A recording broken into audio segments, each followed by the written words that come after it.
वासुदेवाय नारायणं नमस्कृत्य नरं चैव नरोत्तमं देवीं सरस्वतीं व्यासं ततो जयमुदीरयेत् नष्टप्रायेष्वभद्रेषु नित्यं भागवतसेवया भगवतीर्वुत्तमश्लोके भक्तिर्भवती नैष्टिकी कृष्णाय वासुदेवाय देवकीनन्दनाय च नन्दगोपकुमाराय गोविन्दाय नमो नमः। ॐ अज्ञानतिमिरन्धस्य ज्ञानाञ्जनशलाकया चक्षुरुन्मिलितं येन तस्मै श्रीगुरवे नमः। नमः ॐ विष्णुपादाय कृष्णप्रेष्ठाय भूतले श्रीमते भक्तिवेदान्त स्वामिन्निति नामिने नमस्ते सारस्वती देवे गौरवाणी प्रचारिणे निर्विशेष शून्यवादी पाश्चात्य देशतारिणे जय श्री कृष्ण चैतन्य प्रभु नित्यानंद श्री अद्वैत गदाधर श्रीवासादि गौर भक्तवृंद हरे Krishna Krishna Krishna Hare Hare Hare Ram Ram Ram Ram Hare Hare.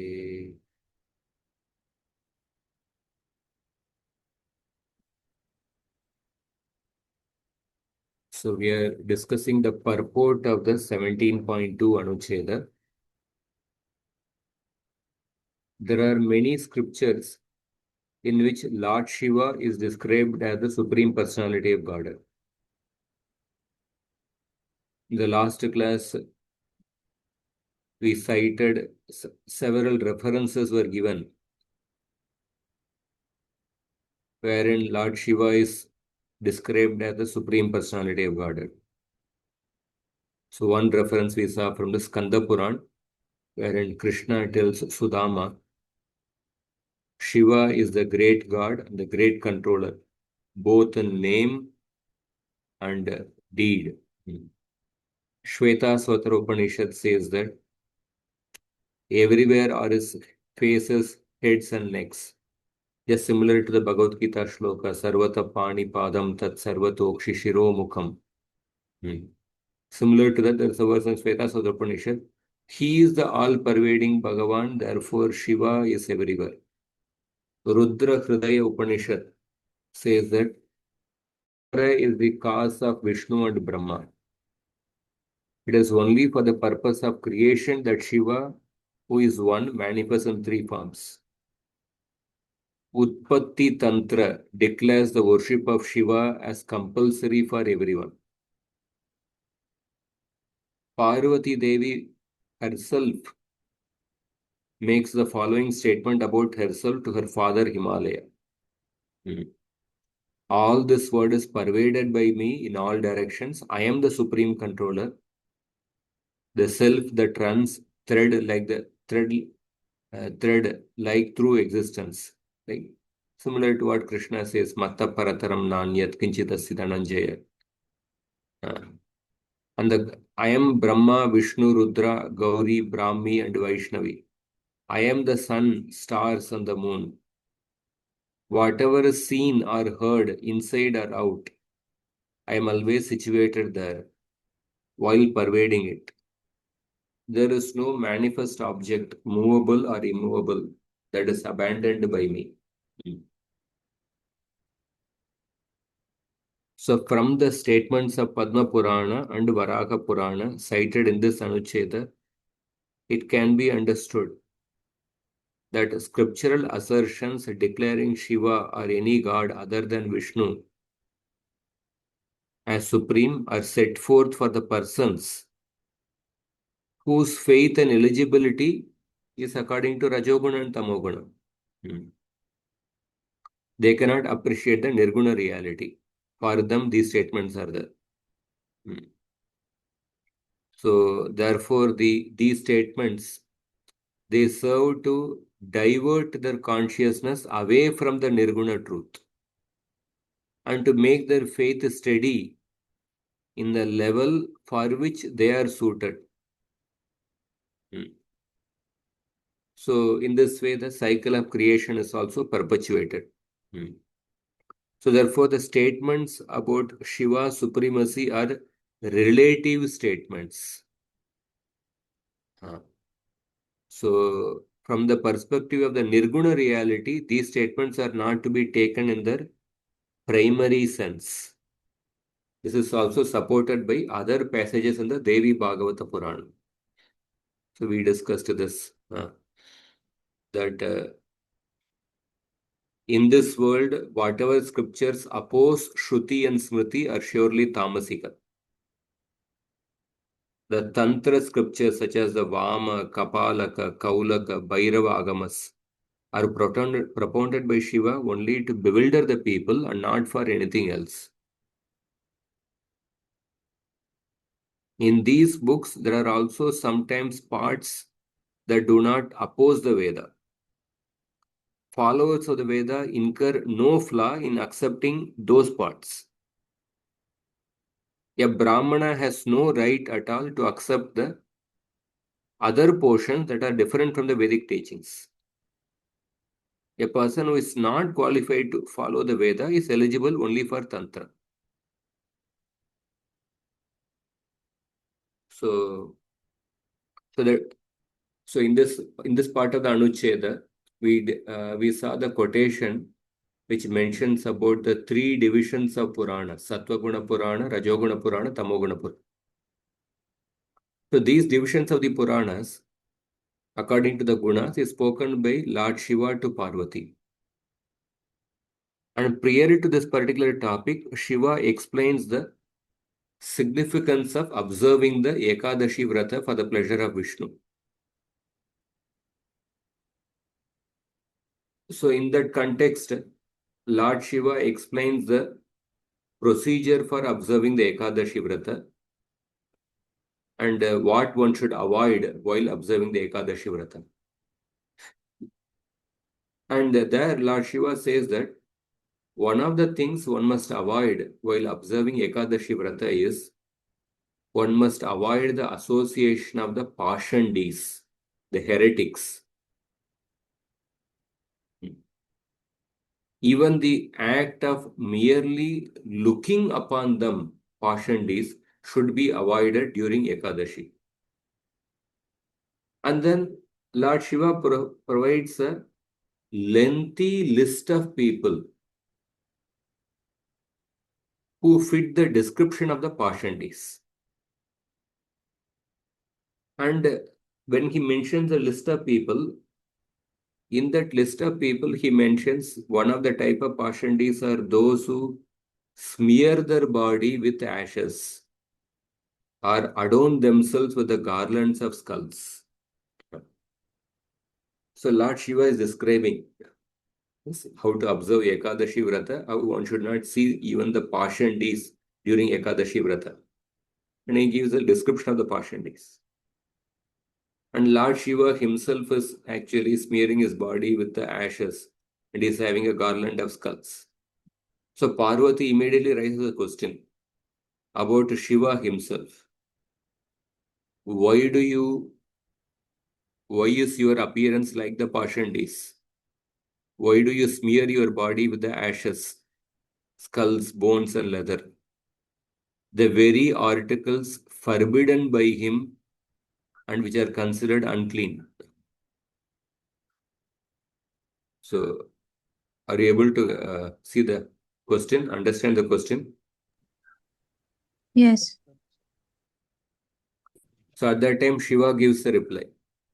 Shiva becomes very grave and replies that I'm just basically just following the purport only. Shiva replies that it is actually the topmost secret. But I will tell this secret to you because you are very dear to me.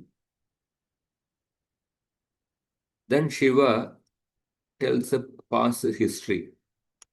During the Swayambhuva Manvantara, the Daityas means Asuras, Daityas like Namuchi, they became devoted to Vishnu and restrained themselves from all the immoral acts. And they started following the Vedic principles and conduct. But they were Daityas. They were Daityas, Asuras. So Devatas became troubled by that. Devatas headed by Indra, they became troubled because they were incapable of subduing the Daityas, because the Daityas were worshipping Vishnu and they were following the Vedic principles. So Devatas approached Lord Vishnu and pleaded for his help.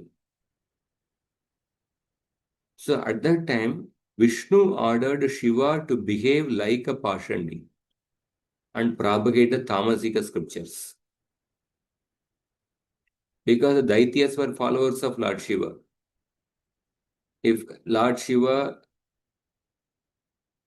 dresses like a Pashandi and starts propagating Tamasika scriptures, then the Daityas would start following Lord Shiva. So when Vishnu ordered Lord Shiva like that, then Lord Shiva became sad and said that, I'll read the, okay, the Sanskrit shloka is not there. I will do as you command, but this will bring about my ruination. But then Bhagavan Vishnu conferred upon him 1,000 of his names, and he gave him a 6-syllable mantra to chant. And he told that as long as you are chanting this Vishnu Sahasranama and chant the 6-syllable mantra, you will remain, you will be protected. Although you are dressing like a Pashandi and you'll be propagating the Tamasika scriptures. Then Shiva describes how he propagated Tamasika scriptures, the Mayavada doctrine, the Shaiva Shastra, and so on. And then he also lists the Puranas according to and then Lord Shiva talks about the Puranas in 3 gunas. And then he concludes that section by saying that Puranas and Sattva-guna lead to liberation, Rajasika Puranas are ever inauspicious, the Tamasika Puranas lead to hell. So the verse cited from the Varaha Purana is spoken by Bhagavan Vishnu. In the same chapter, so the verse cited by from Varaha Purana, which shloka? Yeah, this shloka. Wherein Lord Vishnu ordered Lord Shiva, I am creating this illusion that will bewilder the people. You also cause an illusory scripture to be written. Establish untruths and falsehoods, advertise yourself and hide me.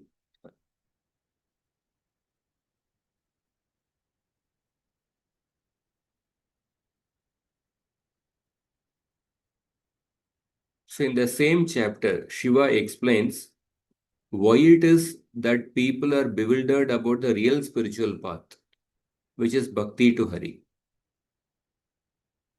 So essentially, we discuss the story why Lord Shiva dressed himself like a Pashandi.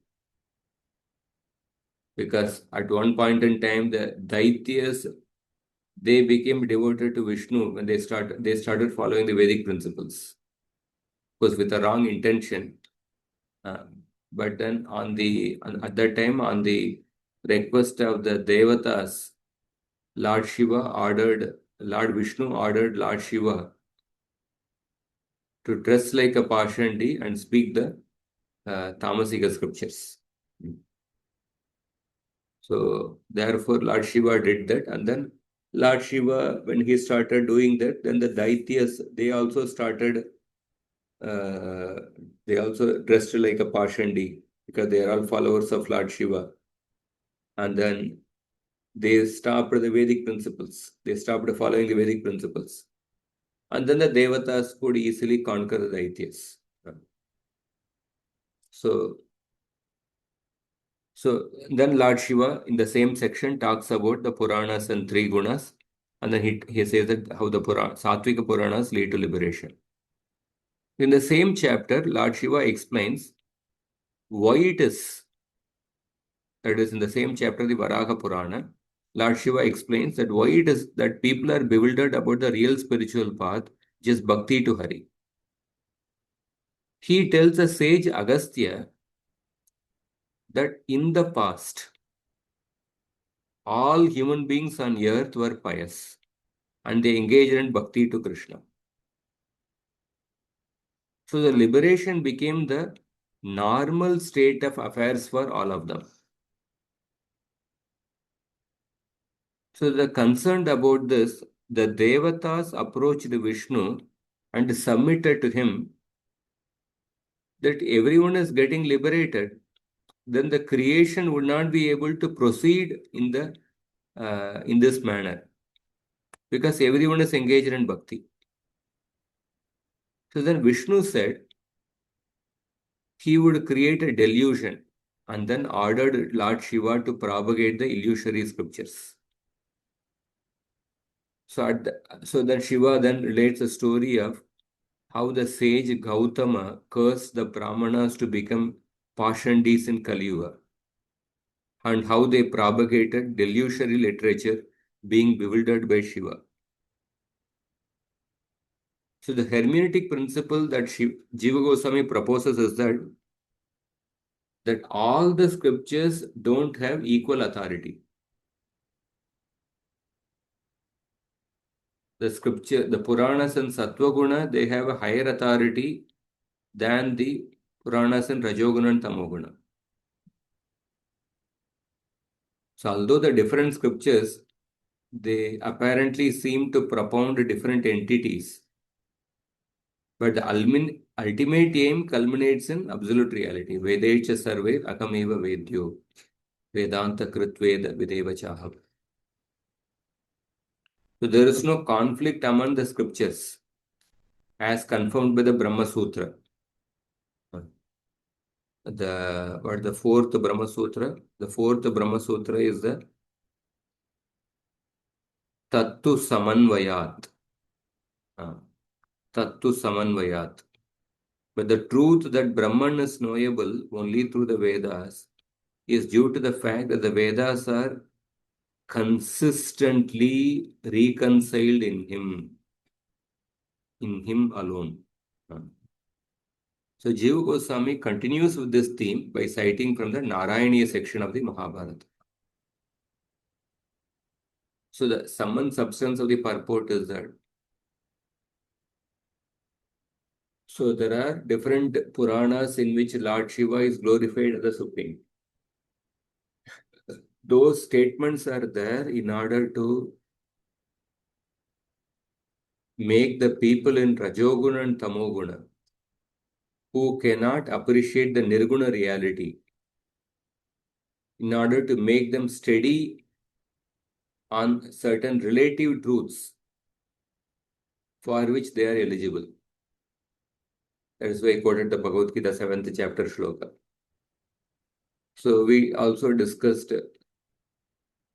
the circumstances in which Lord Shiva was ordered by Lord Vishnu to behave like a heretic, to propagate the Tamasika scriptures. So those instances were mentioned. Lord Shiva himself mentions about the Ekadashi Vrata and how one should avoid looking the Pashandi during the Ekadashi Vrata. Then he used a description of the Pashandi. Then Parvati becomes surprised and asks Lord Shiva, then why are you dressing like a Pashandi? And then Lord Shiva tells the story of why he dressed like a Pashandi on the order of Vishnu. And also another story, when everyone was following Bhakti, Devatas approached Lord Vishnu that creation will not be able to proceed properly. So at that time, Lord Vishnu told Lord Shiva to propagate the Tamasika scriptures. So the point is that there is consistency Although different scriptures, they apparently promote worship of the different devatas, but the ultimate conclusion of all the scriptures is Vedecha Sarver Akameva Vedyo. They ultimately point out toward the supreme absolute truth, Lord Vishnu himself. Uh, Any questions on this before we go to the next part? This is like that yoga ladder, no? You yoga, Rudra, Ruksha, something. We learned in Gita. Systematically. No. So the Vedic scriptures, they give a direct path of Bhakti Yoga for everyone. Everyone is eligible for Bhakti Yoga, irrespective of whatever modes they are in.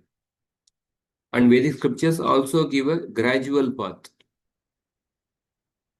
Just like in a building, lift is also there and elevators are there. Staircase is also there. Elevator is also there, staircase is also there. The scriptures provide a direct path of Bhakti Yoga. There are people even in Tamoguna, like Murgari was half killing the animals in Tamoguna. They became devotees.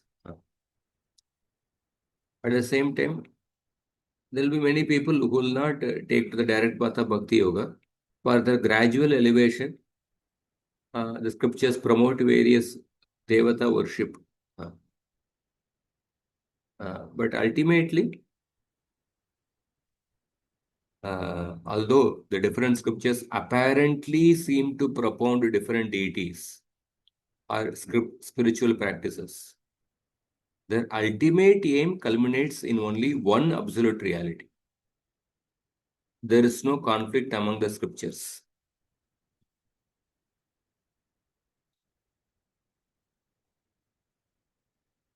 So we'll go to the third part of this anuccheda. Hare Krishna. Yes, Mata. So, Prabhuji, so I have two questions. One is that why is that the devatas were not happy when everyone in the earthly planet was devoted to Vishnu and became eligible for liberation? So why is that the creation that It's like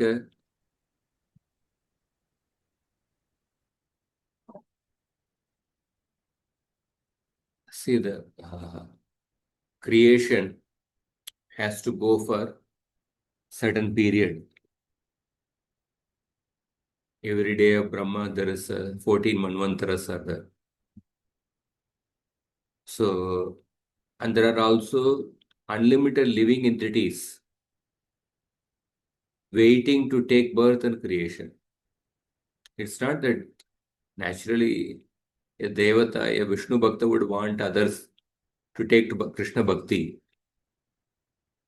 That is there, but from the point of view of creation has to go on, and there are unlimited living entities who are waiting to take birth. Unlimited living entities in the Rajoguna and Tamoguna. They are waiting to take birth. So for that, a suitable environment has to be created. Suitable environment has to be created for them to take birth. So therefore, the Devatas approached. Just like the Maushal Leela. It is described in the Bhagavatam that when Krishna appeared and he established Dharma, and Dharma increased the level of Satya Yuga. But then, but now Kali Yuga has to begin because Krishna appeared at the end of Dwapar Yuga. Now Kali Yuga has to begin. But by Krishna's activities, Dharma increased the level of Satya Yuga. So then Krishna, for Kali Yuga to begin, you need Dharma to be at a certain level. Therefore, Krishna performed Maushal Leela, the annihilation of Yadu dynasty and Krishna's disappearance, in order to bewilder the people which will induce the people to speak that Krishna is an ordinary person. He also suffered his karma. And by that, dharma will reduce from Satya Yuga to Kali Yuga. So one may wonder that then why Krishna is doing like that. If dharma is at the level of Satya Yuga, it is good. Then why Krishna has to perform Mausha Leela to reduce the dharma from Satya Yuga to Kali Yuga? But then the point is that Krishna appears to set things in the proper order. So for Kali Yuga to begin, dharma has to be at a certain level, because there are certain sinful living entities who are waiting to take birth in Kali Yuga. Or the dharma has to be at certain level in Kali Yuga.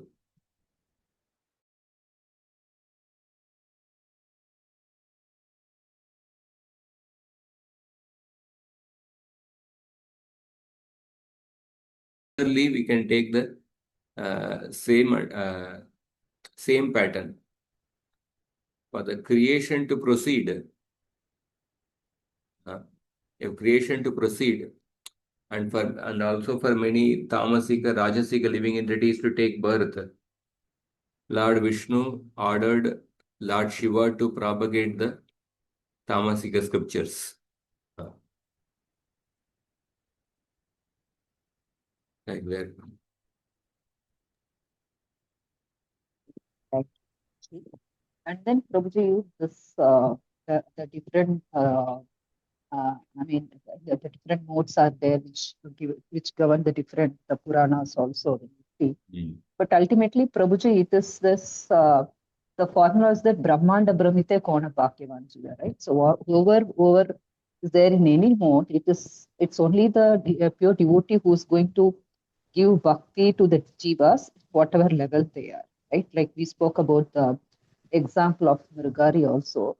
So in that case, Prabhuji, I'm just thinking, how would these different Puranas in the different modes would help the followers to elevate themselves, to suppose a Purana in Tamasic mode, how much would they help the follower to elevate him to the Rajasic or Sattvic mode? Unless the interference of a true pure devotee is going to happen to the jiva, and it may happen at any time, even for a tamasic person like Mrigari. So, like what these different Puranas actually have their part to play in the jiva's elevation.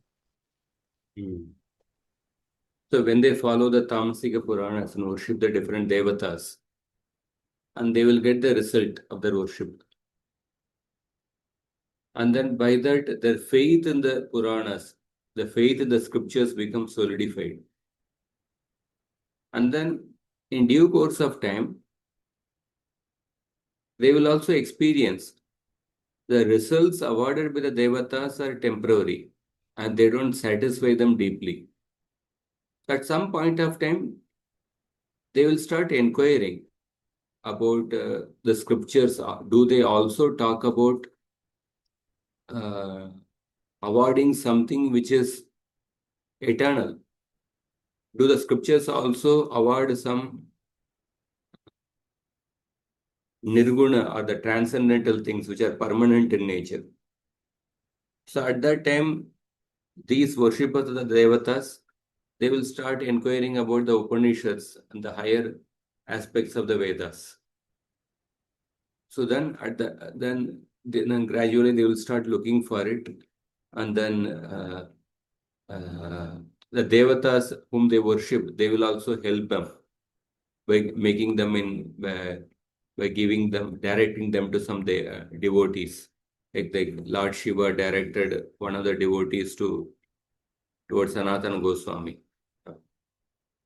So that way, at least by being within the Vedic house, not being outside the Vedic house, they gradually get elevated. Devatas will direct them to some devotees, and they will start looking for the nirguna reality from the scriptures. So it is basically to improve their faith on that particular deity. And once that is established, that deity would lead them to the to a pure devotee. So that's what we understand. Yes. At least one should be sincere in whatever path they follow. That is what we understand there, right? Yeah. So it is so in that case it is very important to be on the path of Sanatana, the Vedic within a Vedic umbrella. Yeah, Srila Prabhupada said that somebody asked that which is better, to worship Jesus or a Durga worshipper. The Prabhupada said Durga worshipper is better situated because he is within the house of Vedic. He is within the house of the Vedas. He is better situated. So by that he will at least gradually, because a person who is worshipping Durga, he will also come to Vishnu temple. So in South India, there is Ayyappa worshippers, Ayyappa season. All the Ayyappa worshippers, they come to Vishnu temples without fail. But when somebody gets converted and becomes a Christian or a Muslim, they will not come to any Hindu temples. That is, Devata worshippers, that is, they also come to Vishnu temple, although they don't understand that Vishnu is the source of everything. But at least that is the advantage of being within the house of the Vedas is that because they also worship Vishnu, sometimes they will also give some donation for the Vishnu temple. They will also unknowingly serve the Vaishnava. So in that way, there are so much of opportunity for them to accumulate Agyata Sukriti. Yes. Which is not the case when somebody is outside the house of the Vedas. So basically, these these Puranas, even though they are in different modes, they strengthen they act as pillar of strength for the Sanatan Dharma. So as Vaishnavas, we have to respect all the Puranas, even though we are not directly involved with them, or they do not give us any direct this one. But we should respect them and show our gratitude that at least they are helping the jivas to be on a certain right path. Yes. That is the fourth offense, the Namaparad. Shruti Shastra Ninda. Because every scripture within the Vedic Sanatan Dharma is directly or indirectly, gradually elevating to a person towards the absolute truth. Therefore, one should not disrespect or criticize any of the scriptures, even the Puranas and Rajoguna and Tamoguna. Thank you. So now in the next part of Anucheda, Jiva Goswami is quoting the series of verses from the Nārāyaṇīya. So in the Mahabharata, there are three sections in which direct glories of Lord Vishnu are described. That is Bhagavad Gita, Vishnu Sahasranama, and the Nārāyaṇīya section. Nārāyaṇīya section, it comes within the Moksha Dharma. Tataiva cha drashtum moksha dharme Nārāyaṇopakyāne Vaishampāyana uvacha. So, the same conclusion is found in the Nārāyaṇīyopākhyāna of the Moksha Dharma. Vaishampāyana said. So you'll see in this how many shlokas are there? 1, 2, 3, 4, 5, 6, 7, 8, 9, 10. 10 shlokas are there. So we'll see the meaning of each of these 10 shlokas. 10 shlokas, meanings are there, and then some explanation of these 10 shlokas. Certain terms in the 10 shlokas are explained. Sankyam Yogam Pancharatram Veda Pashupatam Tata Jnananyetani Rajarshe Viddhinaanamatani Vai. O saintly king, these knowledge systems of Sankhya, Yoga, Pancharatra, Veda, and Pashupata should be known as various kinds of philosophical perspectives. Nana Matani Vai. So he mentions there are various Sankhya, Pancharatra, Yoga, Veda. And then he starts describing each of those schools. Sankhyasya Vakta Kapilaha Paramarushihi Sa Uchyate Hiranyagarbho Yogasya Veta Nanya Puratanaha. Simple meaning. Kapila is the spokesperson for Sankhya philosophy and he is known as the supreme Rishi. Hiranyagarbha is authority on yoga and there is no authority senior to him. Na anya puratana. Apantara tamaschaiva vedacharyah sa uchyate prachina garbham tam rishim pravadantiha kechana. So Apantaratama is a grand master of the Vedas. So Apantaratama is nothing but another name of Vyasadeva. It will be explained in the commentary later. Is a grand master of the Veda. And some call this sage as Prachina Garbha. Umapatir Bhutapati Shrikanto Brahmana Sutaha Uktavan idam avyagro Jnanam Pashupatam Shivaha. The son of Brahma, known as Umapati. Brahmana Sutaha. Brahmana Suta means son of Brahma. Son of Brahma, known as Umapati, Bhutapati, and Shrikanta. Three names are there. Umapati, Bhutapati, Shrikanta. Or Shiva, who is of unwavering mind. Uktavan idam avyagro. Avyagraha means unwavering mind. Spoke the body of knowledge called Pashupata. The Shiva spoke the body of scriptures called as Pashupata. So, Sankhya, Yoga, Veda, and Pashupata. And now the fifth.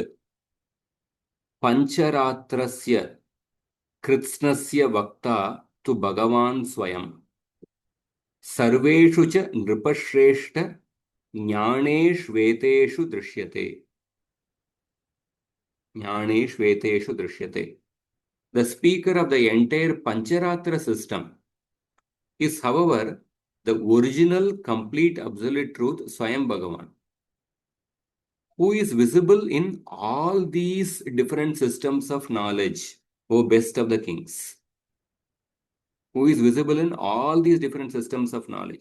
Sarveshu cha Nripashreshta Jnaneshveteshu Drishyate. So, how many shlokas? 5 shlokas. 1, 2, 3, 4, 5. And then 6th shloka. Yata gamam yata jnanam nishta Nārāyaṇa prabhu na chainamevam jananti tamobhuta vishampate. So, in conformity to the respective scriptures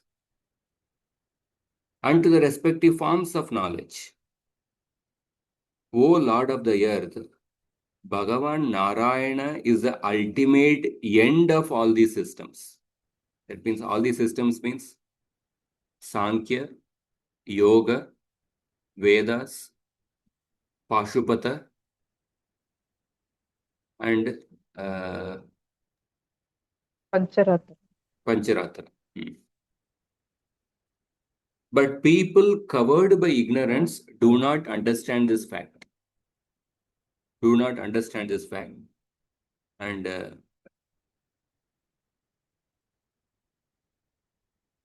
do not understand this fact in this way.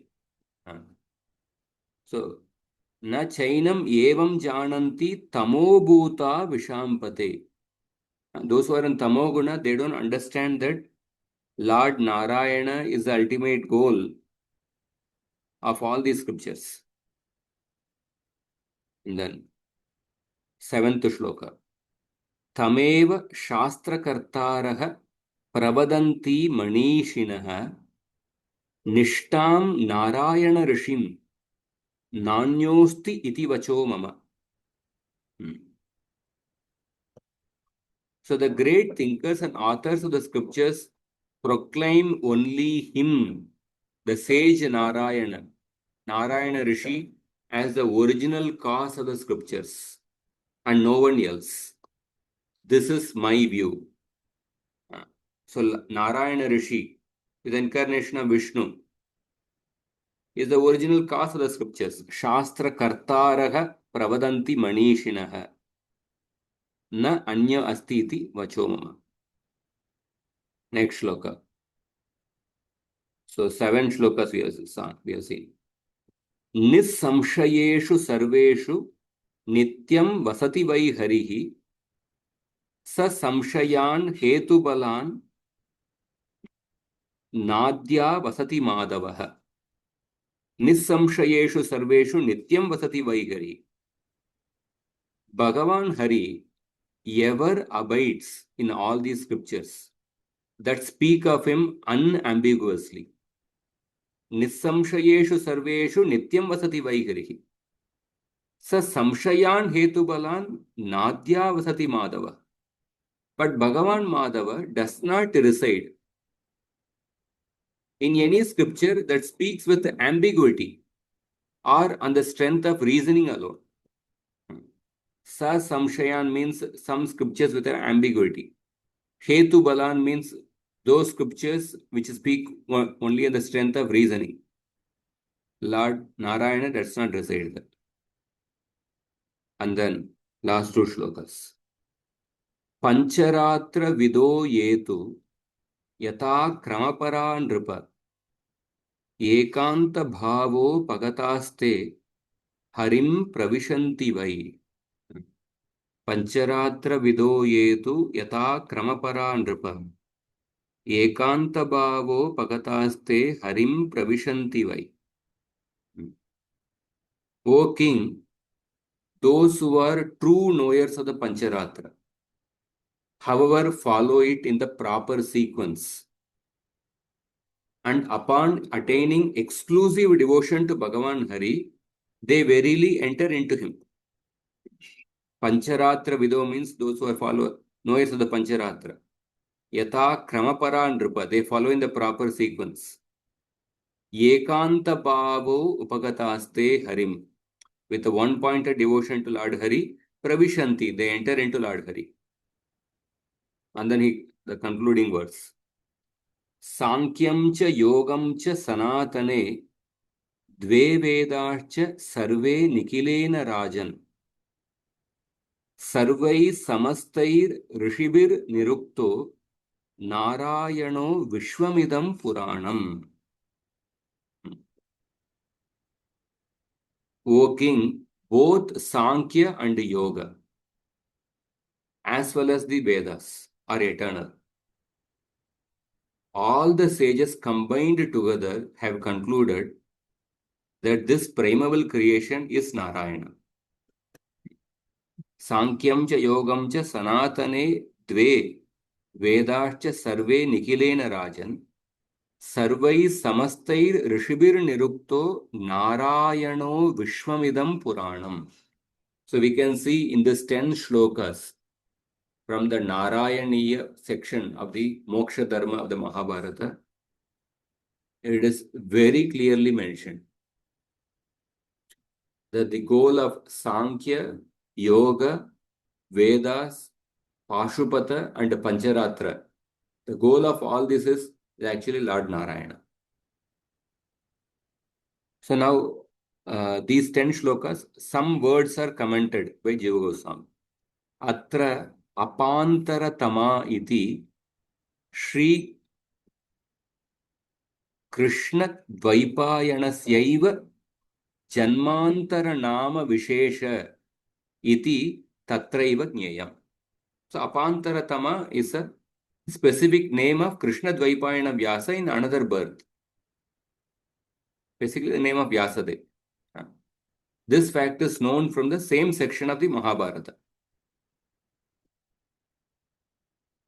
Atra Atraivam Vyakyeyam. So these 10 verses should be explained in the following manner. Pancharatra Sammatam Shri Nārayaṇameva Sarvottamatvena Vaktum Nāṇāmatam Darshayati Sankyamiti. Tatra Pancharatrameva Garishtamāchaste Pancharatrasyethyadau Bhagavān Swayamiti. So Sri Vaishampayana points out various philosophical systems in order to affirm only Sri Nārāyaṇa, who is the recognized deity of the Pancharatra as supreme above all.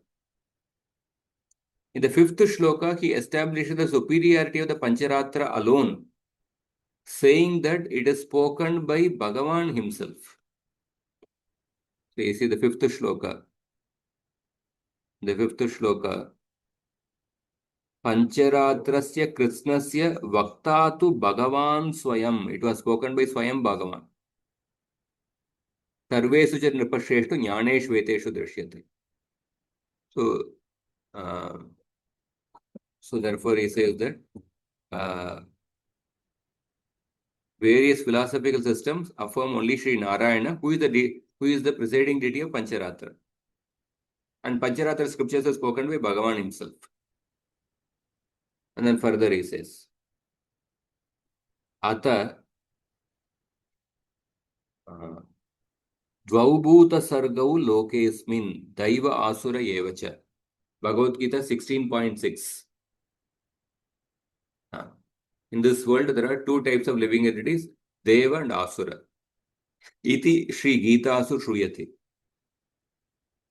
Yadeva Tani Nana Matani Ityuktam. The first shloka it was mentioned that Sankyam Yogam Pancharatram Veda Pashupatam Tata Jnanan Yetani Rajarshe Viddhi Nana Matani Vai.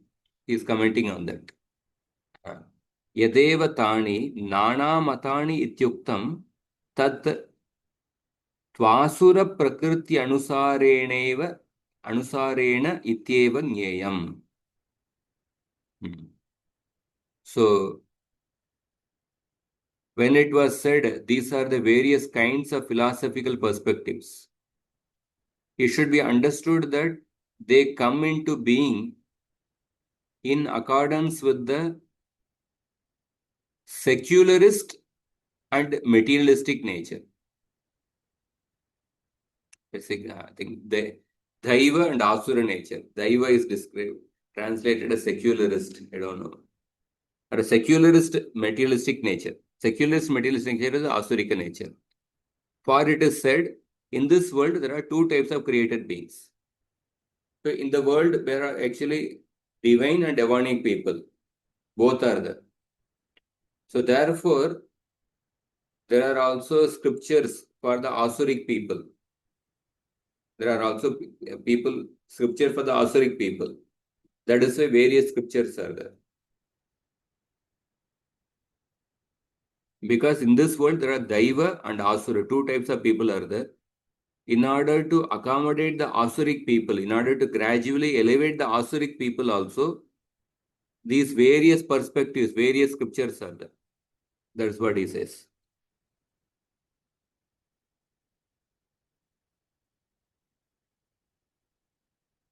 So, Daiva Prakritayastu Tattat Sarvavalokanena Pancharatra Pratipadye Sri Nārāyaṇayeva Paryavasyanti Ityaha Sarveshu Iti.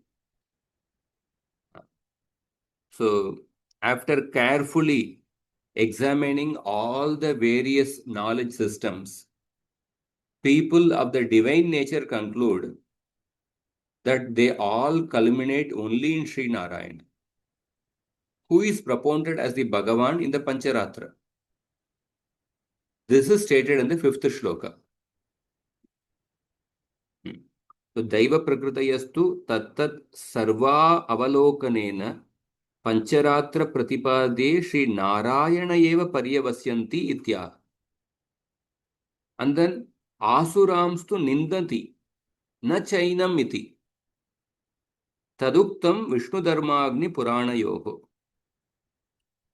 But in the second half of the 6th shloka, the sage Vaishampayana censures those of materialistic mentality. What is the second half of the 6th shloka? Second half of the 6th shloka, that Yatagamam Yatagyanam Nishta Narayana Prabhu Na Chainam Evam Jananti Tamobhuta Vishampate. So we saw this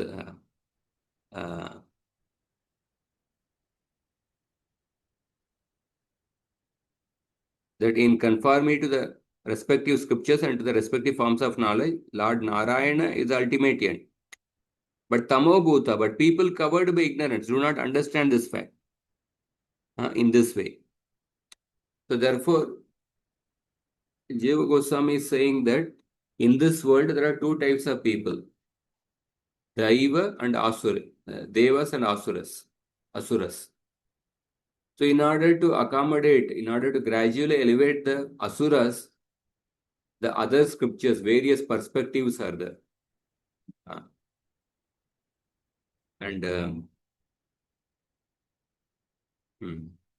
So this is the second half of the 6th verse, the sage Vaishampayana censures those of the materialistic mentality. And this is reiterated in the Vishnu Dharma Purana and the Agni Purana. He is quoting from the Agni Purana.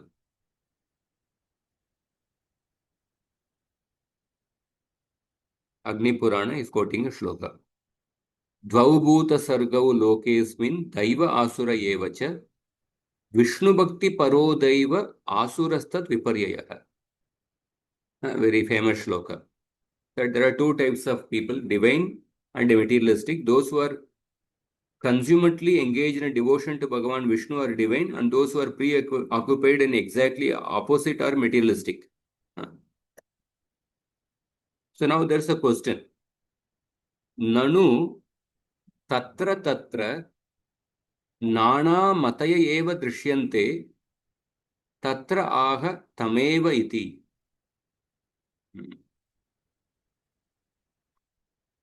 So it may be asked, in different scriptures, different opinions are expressed. So how can anyone know that Vishnu is their purpose?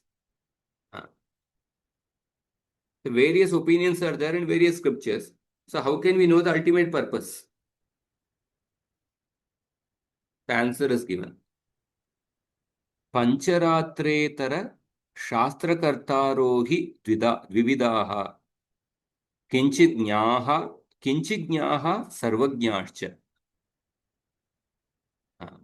Pancharatra itara shastrakartarohi dvividaha kinchidnyaha sarvajñāscha. Pancharatra itara shastrakartaro means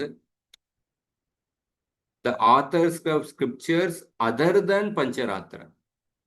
Pancharatra itara means other than Pancharatra. The authors of scriptures other than Pancharatra are of two types. One is Kinchit Jnaha, those with limited knowledge. And then another is Sarvajna, those who are omniscient. So definitely, those who have limited knowledge, they will offer only a partial understanding. Tatra Adya, the first kind of people. Kinchit Jnaha means those with limited knowledge. Tatra Adyayata Swaswa Jnananusarena Yat Kinchit Tatvaika Desham Vadanti Tattu Samudraika Desha Varnanam Samudra Iva. पूर्णतत्त्वे Shri Narayan एव पर्यवस्यति इति ते तमेव किंचित वदन्ति. So the first people, that means those who have a partial view of the absolute reality, that accords with their own respective metaphysics. So those who have a limited knowledge, they will glorify certain devatas. But just as a description of a part of the ocean is still a description of the ocean only. So therefore their explanations also culminate in the complete reality, Bhagavān Nārāyaṇa, even though they speak of him in a limited way. So those who are glorifying certain devatas, their glorification also culminates in Bhagavān Nārāyaṇa only. It's like the Bhagavad Gita, I think 9th chapter, Krishna says, Ye api anya devata bhakta shraddhayarchitum icchati. Ye api anya devata bhakta shraddhayarchitum icchati.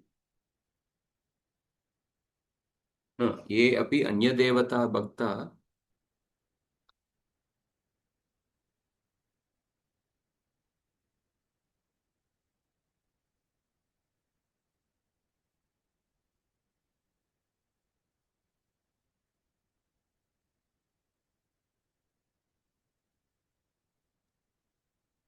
ये अन्यदेवता भक्ता यजन्ते श्रद्धयान्विताः तेपि मामेव कौन्तेय यजन्ति अविधिपूर्वकम्. Those who worship the other devatas, they are worshipping me only, indirectly. Whatever they offer to the devatas, it will ultimately come to me only. Something similar to that. Those who describe a particular portion of the ocean, they are in one's their description of the ocean.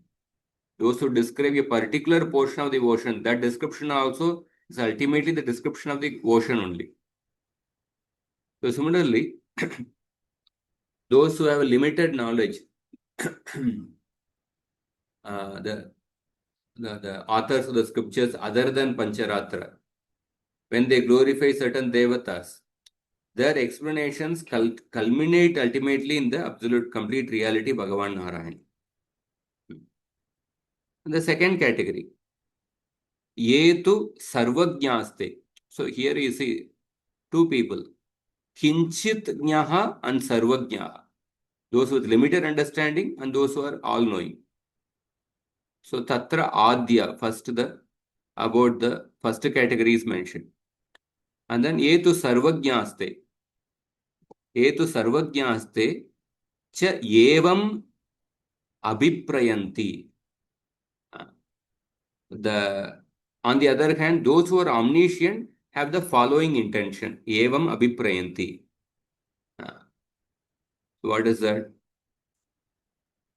Nasmabhirasuranam mohanartameva kritani shastrani kintu daivanam vyatirekena bodhanartam.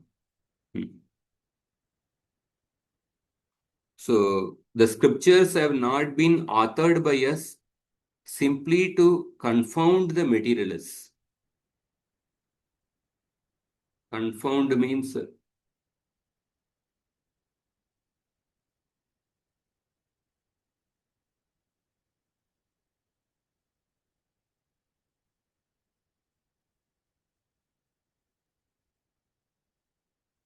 confuse or leave at a loss because of something complex or difficult to understand. Confuse.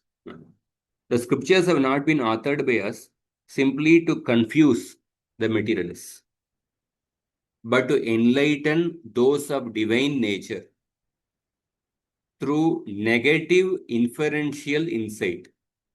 That is Vyatireka. So, na asmabhir asuranam mohanartameva kritani shastrani kintu daivanam vyatirekena bodhanarth. Scriptures are not meant simply to confuse the asuras by glorifying different devatas, But the scriptures are also meant to enlighten the people with the divine nature through negative inference. They enlighten the divine people through Anvaya and through Vyatireka. So they enlighten the divine people through Vyatirekena Bodhanartham. That means by negative inferential insight. Tehi Rajastamash Shabalasya Kandasya cha Tattvasya Tata Klesha Bahulasya Sadanasya cha Pratipadakan Yetani Shastrani Drishtva Vedam cha Durgaman Drishtva cha Nirvidya Sarvavedartha Sarasya Shuddha Kanda Tattva Shri Nārayaṇasya Sukhamayata Dhārādhanasya cha Sushtu Pratipadake Pancharatre Yeva Gadam Pravekshyanti iti. Long sentence. So after examining these scriptures that propound a partial view of the reality that is mixed with the Rajoguna and Tamoguna, and that propose excessively arduous practices.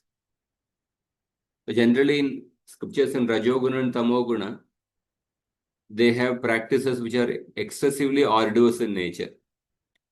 Many demigod worshippers, the practices involve a lot of, for example, in South India, they worship Kartikeya. Kartikeya, they will pierce their body with a certain sharp object. So such kind of the worshippers of the devatas, the practices involve little excessively arduous practices. So after examining these scriptures that propound a partial view of the reality, and that is mixed with rajas and tamas, and that propose excessively arduous practices, and after seeing that the Vedas are difficult to comprehend, people will lose interest in these other texts. So they may then plunge deep into the Pancharatra, which skillfully establishes the pure, undivided, absolute reality, Bhagavān Nārāyaṇa, who is the essence of all the Vedas, and whose worship is easily executed. It is to this end then that Vaishampayana speaks the 8th shloka. Tadetadaha nissamshayeshu iti. The 8th shloka is what? It's referring to this. Nissamshayeshu sarveshu nityam vasati vaiharihi sa samshayan hetubalan nadya vasati madavaha. So here what he is saying is that Tehi rajastama shabalasya kandasya cha tattvasya tata klesha bahulasya. The worship of the different devatas involve a lot of kleshas.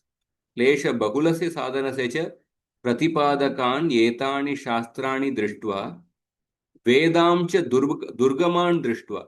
What about the Vedas? So Vedas are very difficult to comprehend.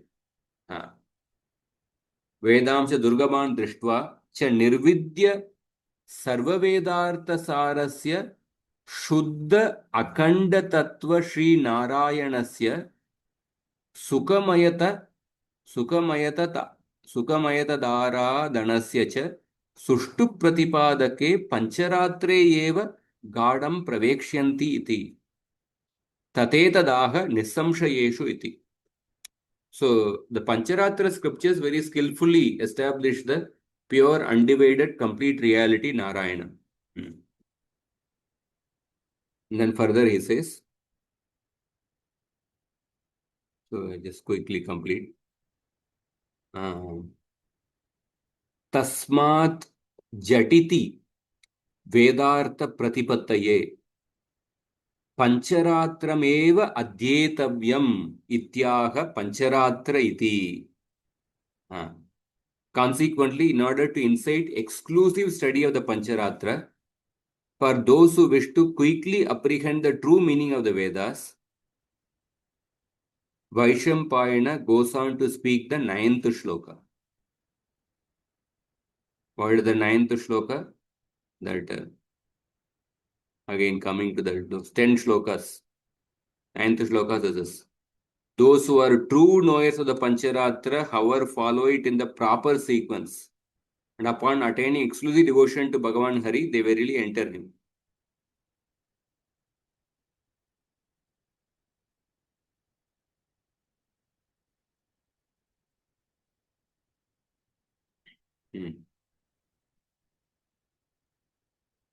And because this is the situation, he concludes with the final verse, the 10th shloka. Yata evam tata upasamharati sankyam cha yogam cha. Sankyam cha yogam cha is the 10th shloka. Sankyam cha yogam cha iti. So the 10th shloka, what is the meaning? O king, both Sankhya and Yoga as well as the Vedas are eternal. All the sages combined together have concluded that this primal creation is Nārāyaṇa alone.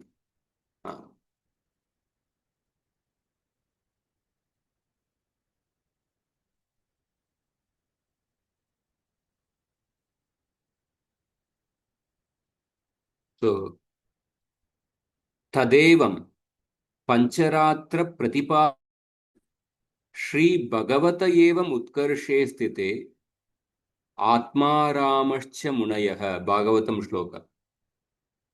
Atmāramascha Munaya Ityadya Sakrid Apurvam Upadishata Shri Bhagavatena Pratipadya Rupasya Tasya Kimutetatyapi Vivechaniyam. So, thus, if the supremacy of Bhagavan is established as the teaching of the Pancharatra, then how much more supreme is the form of Bhagavan that is established as such by the Srimad Bhagavatam? A text which time and again offers unprecedented teaching such as this. The supremacy of Bhagavan is established in the teaching of the Pancharatra. And how much more supreme is the form of Bhagavan that is established as such by the Srimad Bhagavatam, which describes shlokas like this: Atma Ramascha Munayo Nirgranta Apyurukrame Kuruvantya Hetukim Bhaktim Ittam Bhuta Gunohari.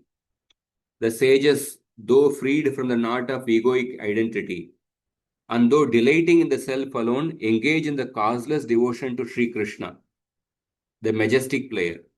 Such indeed are the entrancing qualities of Sri Hari. So, Ityadya Asakrit Puram Upadishata Shri Bhagavatena Pratipadya Rupasya Tasya Kimute Ityapi Vivechaniyam. So, this specific form established by the Bhagavata Purana should be discussed. So, essentially, this third part of this anuccheda, Jiva Goswami has quoted 10 shlokas from the Nārāyaṇa Upākhyāna, Nārāyaniya section of the Mahabharata, which clearly says that Lord Nārāyana is the ultimate goal of the Shastras. And those 10 shlokas and the meaning of some explanation of those 10 shlokas. That is what we saw in this part of the Anucheda. I'll quickly go through the commentary and then we'll end. So one may ask why Shastra would involve the intention to bewilder the people. Because the previous Anucheda we saw that so many scriptures glorify Lord Shiva as the Supreme. what is the reason for Shastra to bewilder the people? In reply, Jiva Goswami says that not all scriptures carry equal authority. The scriptures are related to the three gunas. Just as Vishnu, Brahma and Shiva are also similarly related. So Vishnu, the facilitator of Sattva Guna, is superior to Brahma and Shiva. The scriptures connected to Sattva are also superior to those of Raja and Tamoguna. This is so because only Sattva can release one from bondage. Sattvat sanjayate jnanam. As confirmed by Shiva himself. We saw that verse from the Varaha Purana. A conditioned being is liberated by Sattva, whose essence is Nārāyaṇa. So people become attracted to the deities and the scriptures in correspondence to the guna or nature with which they are predominantly identified. Rajastama prakritaya samashila bhajanti vai pitru bhuta prajeshadin shriyeshwarya prajepsavaha. Bhagavatam 1.2.27. Prabhupada says that birds of a feather flock together. People in Rajoguna and Tamoguna, they worship the Devatas who are also situated in the same gunas, with a desire for getting a son or wealth or different other material desires. Those who are under the influence of Rajas and Tamas would naturally be attracted to the deities connected to those gunas. And the Shastras provide them support by strengthening their faith in those particular deities. And that is what Krishna says. Yo yo yam yam tanum bhakta shraddayarchitum ichchati tasya tasya chalam shraddam tamiva vidadamya. So we quoted this in the previous shloka also, in the previous class also. So true knowledge, however, comes only from Sattva Guna, which has an illuminating nature. So the correct understanding of Shastra can be known only when one is impelled by Sattva. So therefore, Shastric knowledge is not simply about reading the books. It is about living a lifestyle based on Sattva Guna. A lifestyle as much as possible in Sattva Guna is also important to get the Shastric knowledge. It's not about simply reading the books. Also the lifestyle and Sattva Guna is important. Furthermore, any statement that contradicts the Sattvika scripture must be interpreted to reconcile with it. The conclusion of all scripture is that Vishnu is the supreme person and that devotion to him alone is both the means and the end. So the various opinions exist because people with a materialistic nature do not accept Vishnu as supreme. So they are naturally attracted to scriptures related to other paths. Even though those also lead to Vishnu indirectly. So the verses cited here are spoken by sage Vaishampayana in response to King Janamejaya's query about the ultimate purpose of Sankhya. So Janamejaya, Mahabharata is narrated by Vaishampayana Rishi to Janamejaya. So Janamejaya asked a question, what is the ultimate purpose of Sankhya, Yoga, Pancharatra and Aranyaka? So from the reply of Vaishampayana Rishi, it is evident that there are three divisions of Shastra. That is the Vedas, Pancharatra. Pancharatras are also called as Agama. Vedas are called as Nigama. And the Darshanas propagated by the various sages. The intention of the authors of Shastra is to bring people to the absolute reality Bhagavān. So the Pancharatra is written as an alternative to the Veda, especially for Kali Yuga. Because Veda is very difficult to understand and follow. Nor is everyone eligible to follow it. In the Bhagavatam, there is a shloka. I will show you that shloka.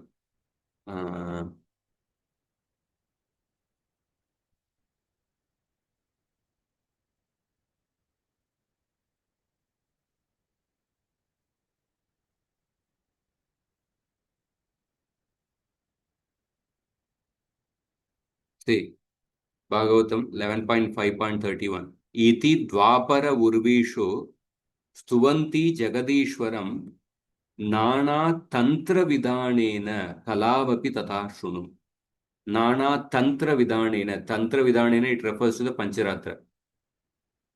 In this way, people in Dwapar Yuga glorified the Lord in the universe.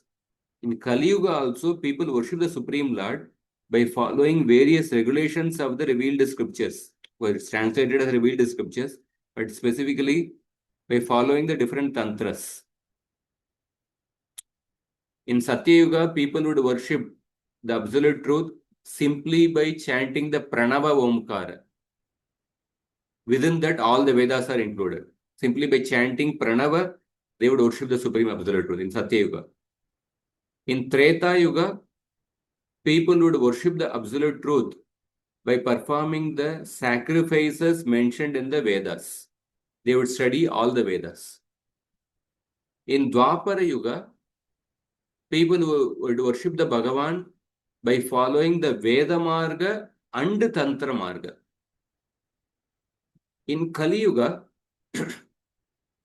people would worship the Bhagavān by following the Tantra Marga.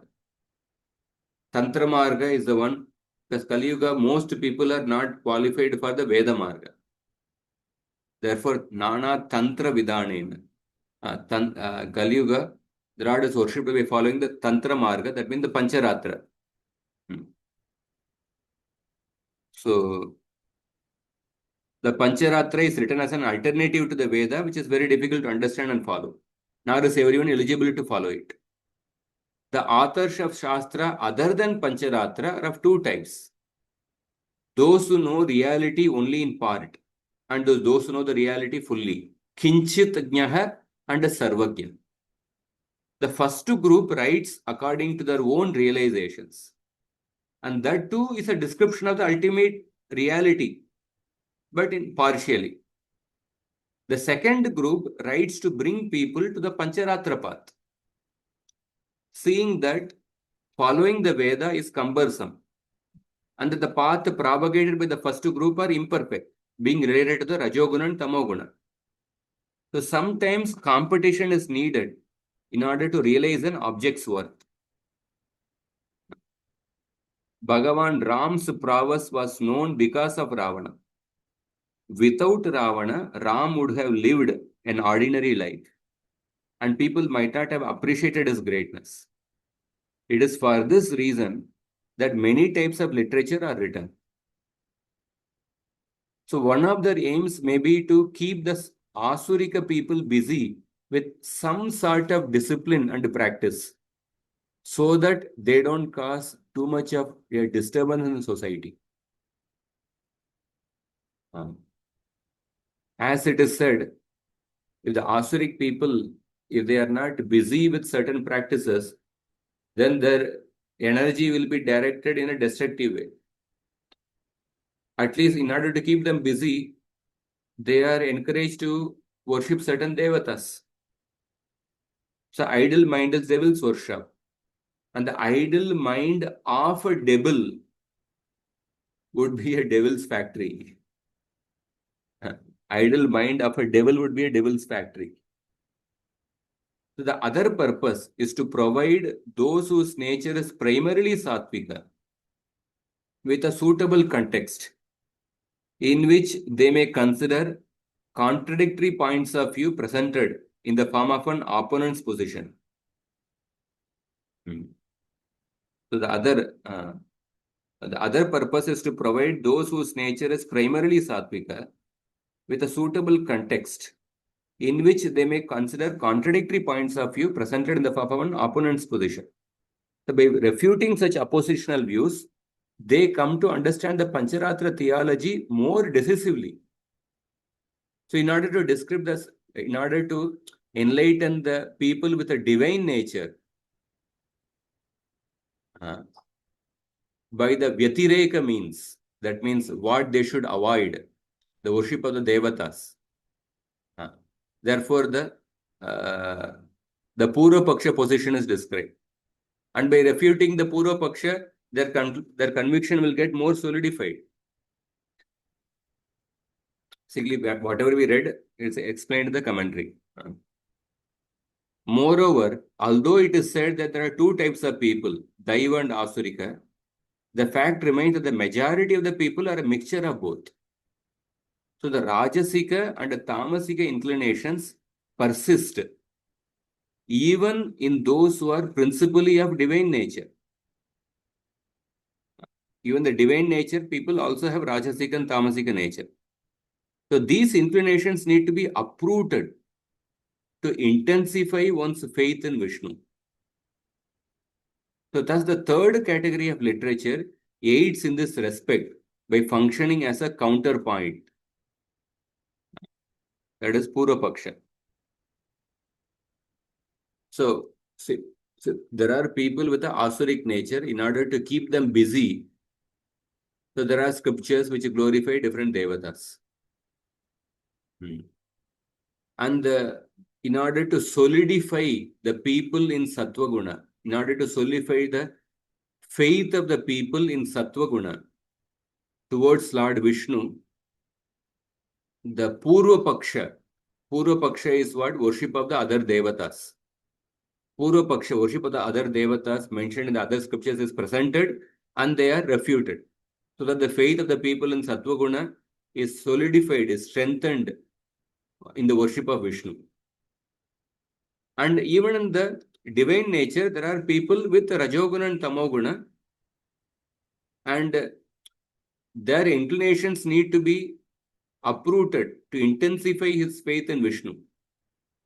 So therefore, these scriptures help in that category. So the third category of scripture aids in this respect by functioning as a counterpart.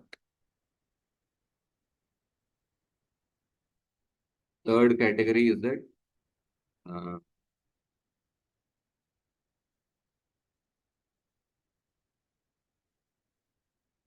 there is Veda, Pancharatra, and Darshana. Yeah, just completing it. The subject of the Pancharatra is Vishnu. Therefore, according to Mahabharata, one should follow the Pancharatra system. That is what the Nārāyaṇa section is saying. Jiva Goswami is using this as a fortiori argument to inspire people to study the Bhagavatam, which describes Bhagavān in such an unprecedented manner that even Atma Ramas like Shukadeva are captivated to study it. The Atma Rama has no desires to fulfill and no aims to achieve, but even such a self-realized sage is attracted to the study of the Bhagavatam, a substantial book. If the Atma Ramas are attracted to study the Bhagavatam, how much more interest then should a common person take in it? For this reason, Jiva Goswami next investigates what the Bhagavata Purana has to say about the relative superiority of the three devas.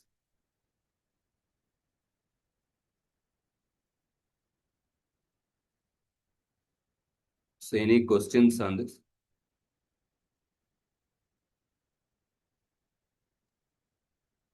Hare Krishna Prabhuji, like we also see like among our relatives also there are some who are this Devi Upasakas, Shiva Upasakas, Gayatri Upasakas, like that, our close relatives.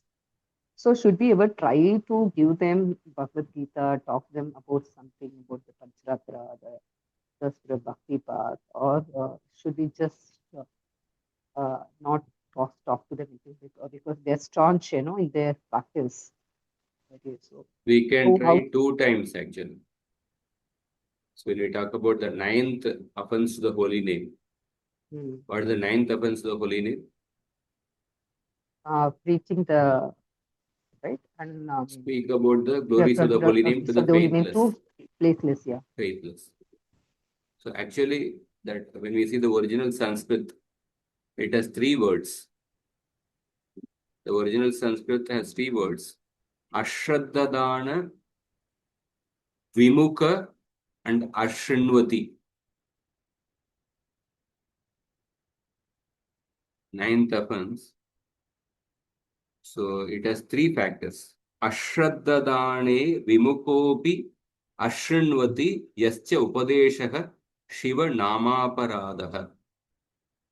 Instructions which are given to a particular person, even on seeing that the person is ashraddadana, faithless, disinclined, and unwilling to listen, result in Shiva Namaparada. Shiva Namaparada means offense to the auspicious holy name. Shiva means auspicious. Or aparada against Bhagavan Shiva's name, or aparada against all auspicious name. So three words are there. Of course, in English translation, only preach the faithless it is mentioned. But in the original Sanskrit, three words are there. So the acharyas essentially say that you can try 2 times. Because initially you will not know whether the person is having faith or not.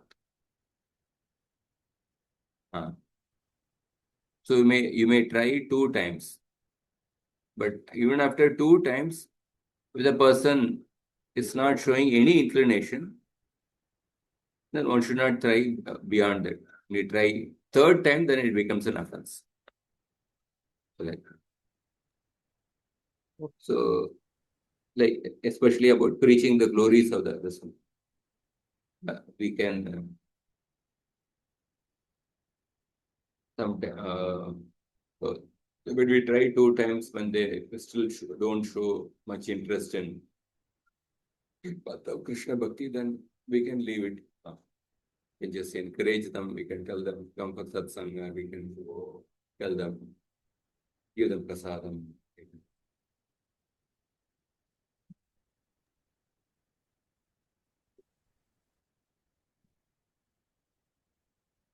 So Jiva Goswami, that's what.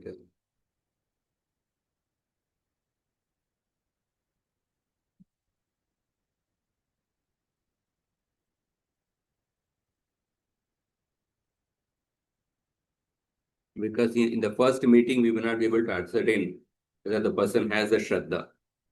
So therefore, we can try 2 times, but if the person does not have inclination, then we may not try 3rd time.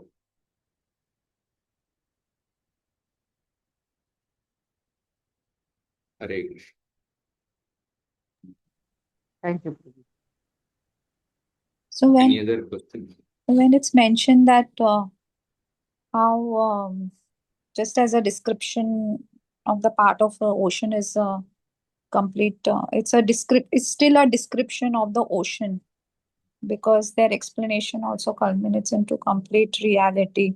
So it's given reference to this Sri Shiva told Kartikeya and Skanda Puran that one should accept only those portions that support the conclusions presented in the scriptures related to Bhagwan. It's with that, no? In that context. No? Yes. And when it says that Bhagwan Hari does not reside in any scripture that speaks of ambiguity or the strength of reasoning alone. So it's like God does not want to take your free will, as how it's stated in Bhagavad Gita 18.63. Is it like that? That you do what you say, so is that is a different. What I mean, reasoning alone. What is it? Yeah, it says that Bhagwan Bhagwan Hari ever abides in all those scriptures that speak of him unambiguously. But Bhagwan Madhav Hari does not reside in any scripture that speak with ambiguity or on the strength of reasoning alone. So what is that? Can you elaborate? What is that? There are some scriptures which give more importance to reasoning alone. Nyaya Shastra. Okay, In those scriptures, we will not be able to directly find the glories of Bhagavan. Okay. So, those scriptures will not be able to find. Nyaya Shastra, Sankhya Shastra, Vaisheshika. There more emphasis is given to the reasoning logic. Okay. And this Narada Pancharatrika is written by Lord Shiva, no? He explained to Lord, he explained to Narada Muni. 5 nights, I think. Is that?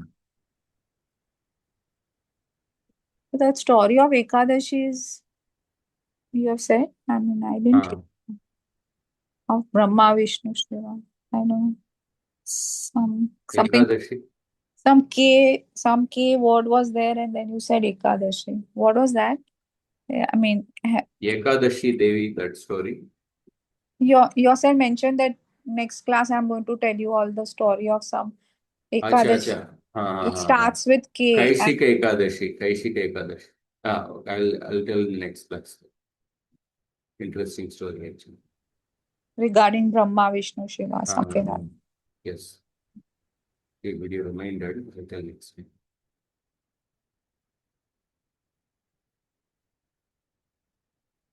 So what with ambiguity means what? I mean, what does that mean? Does not. That means it also glorifies other devatas. Therefore, Okay. there is ambiguity. Okay. Yeah. Thank you. Puranas in Rajoguna, Tamoguna, they glorify other devatas. So therefore, there is ambiguity about who is the supreme. Vishnu is not the supreme. And also, when you're trying to study the scriptures which are in these modes, the lower modes, like by this dharma, artha, kam, then a person gets frustrated and then he starts to inquire, right? For the Puranas in Sattva Guna. It's only when you are in pain that wisdom follows. Is it like that? Like, or when you're frustrated or something like that? You want to inquire Not about. only with pain, sometimes people, they even get their desires fulfilled, but then they may realize that, okay, even these results are temporary. Or even in heaven, there are some problems here also. So then, at some point, they may start inquiring about some transcendental truth, some permanent truth. Then they may slowly start coming to Vishnu.